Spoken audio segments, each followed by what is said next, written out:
شروع اللہ کے نام سے جو بڑا مہربان نہایت رحم والا ہے۔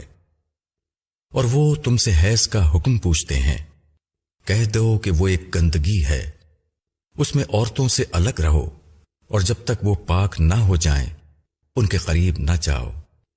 پھر جب وہ اچھی طرح پاک ہو جائیں تو اس طریقے سے ان کے پاس جاؤ جس کا اللہ نے تم کو حکم دیا ہے۔ اللہ دوست رکھتا ہے توبہ کرنے والوں کو، اور وہ دوست رکھتا ہے پاک رہنے والوں کو۔ تمہاری عورتیں تمہاری کھیتیاں ہیں، بس اپنی کھیتی میں جس طرح چاہو جاؤ، اور اپنے لیے آگے بھیجو، اور اللہ سے ڈرو، اور جان لو کہ تمہیں ضرور اس سے ملنا ہے، اور ایمان والوں کو خوشخبری دے دو۔